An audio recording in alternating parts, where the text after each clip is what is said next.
We're here today to install a single remote bypass filtration system on this Ford F350 2012 with a 6.7 liter Power Stroke. AMSOIL's BMK33 system is a single remote where it draws oil where the full flow oil filter is, and then it returns it back through the filler neck. So the first thing we're going to do with this truck, we're just going to drain the oil out of the engine.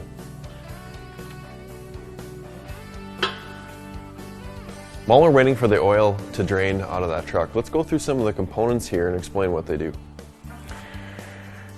First, we have our head. This will mount to a secure location in the truck, and then the bypass filter will attach to this. You'll have lines that run to this and out of this. In order to feed that head with oil, we need to pull pressurized oil from the engine. This device here allows us to do that. And what this does is it goes in between the block and the full flow filter. So when you spin the full flow filter on, this gets installed, and then the full flow filter gets installed onto this. So this will pull pressurized oil from the engine and feed our bypass filter. In order to get that oil that's now highly filtered back to the engine, we need a means to do so. The oil fill cap on your truck will be removed, and you can store that for future use. You'll replace it with this one. Now the filtered oil will attach through the center and drip down into the oil filler neck of the truck. We have some hose here that we'll cut to custom lengths depending on where we mount the head. We have some fittings and some hardware that we'll use to install all of this. What we do have is a decal. You can take this and stick it to a location on your truck. You can center punch the holes, drill the holes. It makes it easier to install that head. Let's take our head and our bypass filter and let's go find a good location on this truck to mount that. When we're looking for a proper location to install this bypass filter on this F350, we want to make sure that we keep the filter out of harm's way. And by that I mean we don't want to put it in a place where it's going to take road debris from a vehicle that's in front of it. So we want to make sure that it's protected. So when we start looking underneath the truck for a location, we want to take into consideration road debris from in front of the truck, and we also want to take into consideration road debris that might be tossed off the tires from the truck. So let's go underneath the truck and see what we can find. All right, we climbed underneath the front of the truck here, and we're looking for a suitable location to install this. So we want to make sure, again, as we keep it out of harm's way. In doing so, you know, these turbo diesel pickups are getting really hard to find space to mount stuff. So we want to make sure that you don't mount it in areas of suspension travel, anything that might move. We don't want to directly mount it to the engine because it vibrates a lot. So on this truck, there's a cross member right here that is supporting the radiator. Might not be a bad location for it.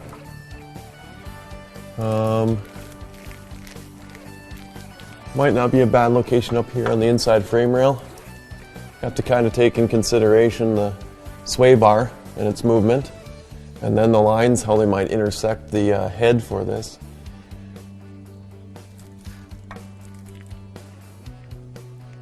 It's not really a good place to mount it up in the front bumper. So from the front of the truck's perspective, this is probably the best spot right on this cross member. Another place that people have installed bypass systems is along the frame rails. The one thing you want to take into consideration here is that a lot of rocks and debris come off the front tires. So what you don't want to do is you don't want to take a rock in the filter. It could puncture the filter and leak oil, stranding you on the side of the road. So I wouldn't necessarily recommend installing this on the outside frame rail. And on these trucks, to try to go on the inside frame rail, you have a big exhaust system on the passenger side, so that's going to deem this side useless for installing this. And on the other side, you have a fuel filter and a lot of brake lines and fuel lines that run to it, so it doesn't really look like there's much opportunity to go on the inside frame rails on this truck at all. So my best recommendation at this point is to go back up front, take a look at those two locations that we initially looked at, and pick which one's the best. All right, we're back up front. Of the two locations that we picked out up here, the one that's going to best suit our needs for serviceability and protection of the filter itself, it's right on this cross member, right about right here. So we'll fix our adhesive decal there, we'll drill some holes through there, and then we'll mount this head. Now that we have our location picked up, let's take the adhesive sticker, mount it on that cross member. We can center punch our holes and drill them.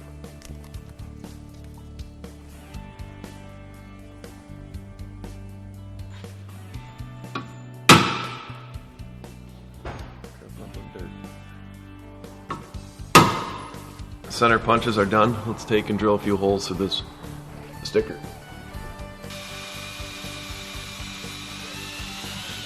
Once we're done drilling the holes, we can pull this sticker off. On this particular installation, because of where we chose to mount the head, we're not going to be able to use the typical bolt and nut hardware that came with the kit. This is very typical in bypass system installs. You may have to have some other hardware in order to install the head, depending on where you mount it. For this one, we're going to use self-tapping bolts that go right up into that frame member.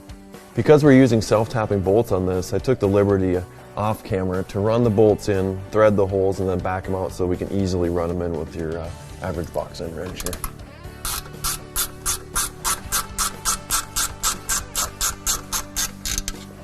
We don't want to tighten it too much at this point so we can get all the bolts in. When we use these self-tapping bolts, since we don't have a nut in the back side, what we chose to do is use some red Loctite. So when you thread them in, red Loctite will permanently bond in there.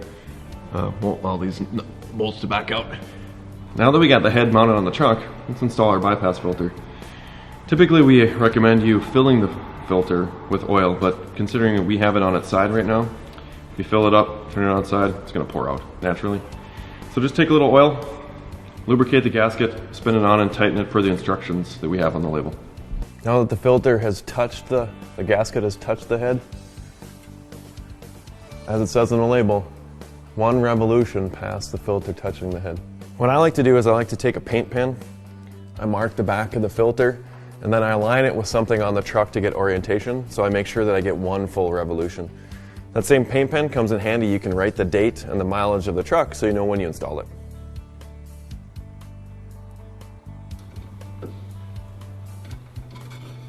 So because the full flow filter on this truck is on the passenger side, that's where the pressurized oil is going to come from.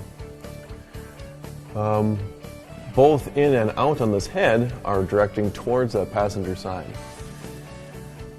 We're also going to want to run a line up to the top of the engine to feed the unpressurized side back to the engine. For that, we're going to choose to use the 2 straight fittings, so the holes will intersect that head going into it straight on both the pressurized and non-pressurized side for this one. So we take our thread sealant, we'll put a little bit of thread sealant on our threads.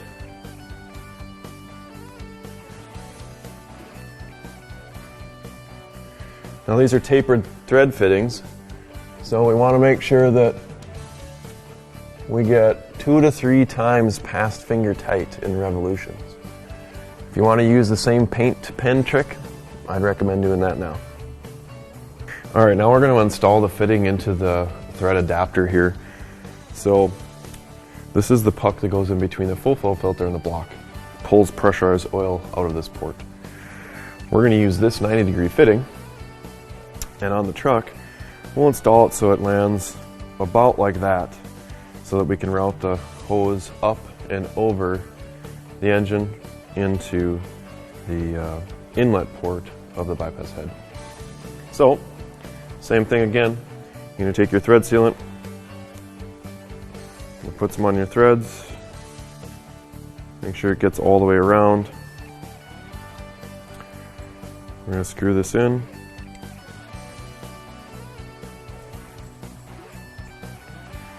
And again, it's 2 to 3 revolutions past finger tight. Alright, now we have our fitting installed into the puck. Make sure that you lubricate the O-ring gasket that'll seal up against the engine. And then here's the thread adapter piece that will end up threading onto the existing stud of the engine, and then we'll torque down.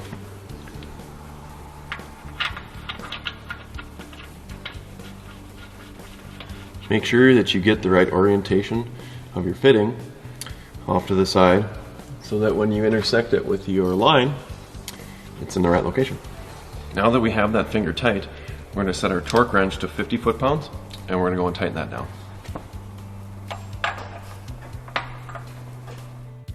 Right here, what we're doing is we're just filling the full flow filter up with oil before we screw it on to the adapter that we just installed into the engine. Lubricate the gasket up, and we'll go spin it on the truck.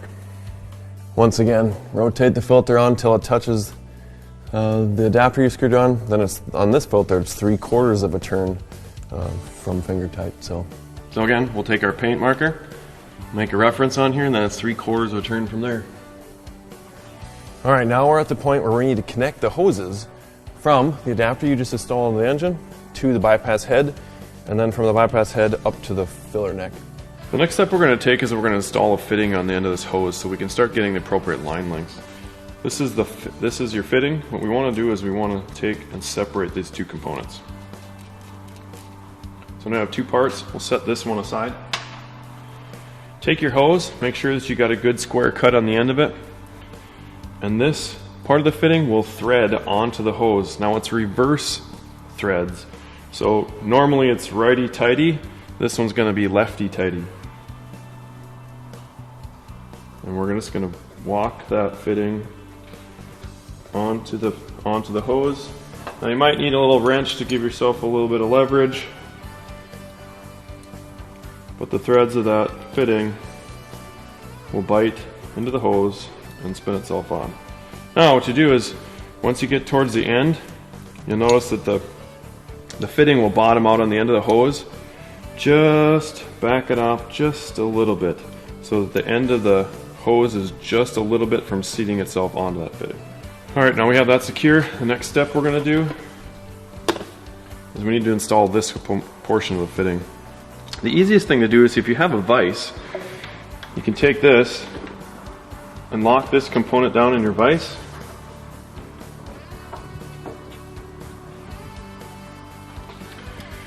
And then this fitting gets threaded into this component.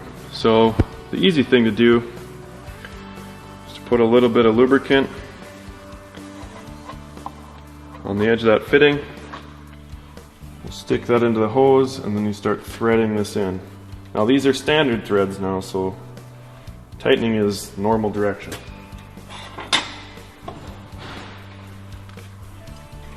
Take your 9/16 wrench and just tighten this component of the fitting. You want to tighten that until it's just snug. You don't have to put a lot of torque on it, just tighten it until it's snug. That fitting's done. So we have our hose. We want to make sure that we run the line so that it can't chafe on anything. So anything that vibrates or moves, we want to make sure that we stay away from. And then along the way, there's some zip ties provided in your kit so that you can secure the hose so that it doesn't move. So we're going to get to routing this line. Alright, we have the pressurized line run from the adapter all the way to the bypass head now. And we secured it along the way to things that are not going to chafe the line or move. So now we're ready to hook up to the inlet side of the bypass head. Now that's finger tight. Our directions say 2 flats beyond finger tight. So that's 1 flat, that's 2 flats on the hex. So make sure that you hold the fitting that goes in the head so you don't turn that, and you tighten this thing 2 flats. You don't want to over tighten it because you can actually do damage to the fitting. Alright, now we're back under the truck. We need to attach our pressurized line that goes from our adapter to our bypass head. So as we talked about earlier, it's routed, it's secured, so it won't chafe on anything. Now we just need to connect the fitting up. Same process as before, tighten it finger tight, and then it's 2 flats. Now that we have the pressurized line hooked up to the bypass head, we're going to lower the truck, we're going to go up top, and we're going to remove the factory filler cap. We'll install our filler cap, and then we'll route the line that goes from the filler cap here down to the bypass head. So let's drop the truck. We got the hood open. We removed the factory fill cap. Now let's install our aftermarket one, in which you're going to return all the bypass oil into. So we have the fill cap installed. We started to pre-route our hose through the top of the engine compartment here. We'll hook this fitting up just for temporary right now until we're done routing the hose. We want to make sure that we route this hose through here, that it doesn't run on anything hot. It's not going to vibrate or chafe on anything. So we picked a couple good places to zip tie off of. Now the hose runs down the passenger side by the fan shroud. We're going to put the truck back up in the air so we can trim the hose off and connect it to the outlet of the bypass filter. We routed the return hose from the top of the engine that hooked up to our filler cap down by the fan shroud, and now we're ready to hook it into the outlet of our bypass filter. So, as again, we secured the hose so it wouldn't rub or chafe on anything, let's go ahead and hook this thing up.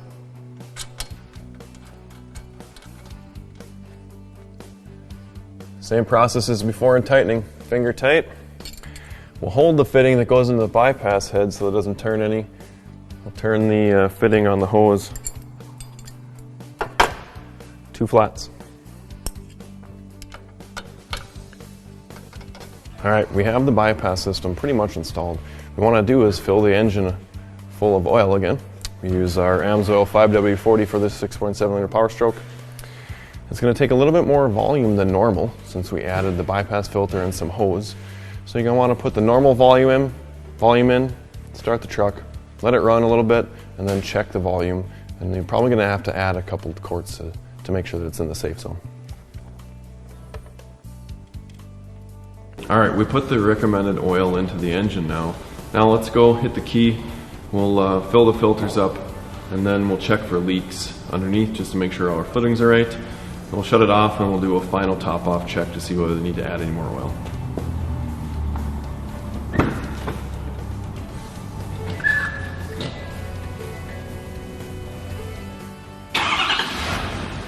We started the truck, we checked for leaks, there weren't any. So what we want to make sure is that there's an actual proper amount of oil in here. So pull the dipstick out, clean it off, stick it back in, and we'll see whether we have to add any additional oil to it.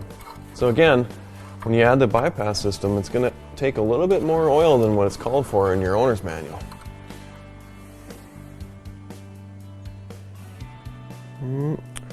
We're just on the low side, so we're going to add a couple quarts to this truck. Alright, we checked the oil again. She's top off right to where the manufacturer recommends. So this truck is done. So this is an AMSOIL BMK33 single remote bypass filter installation on a 2012 6.7 Power Stroke diesel.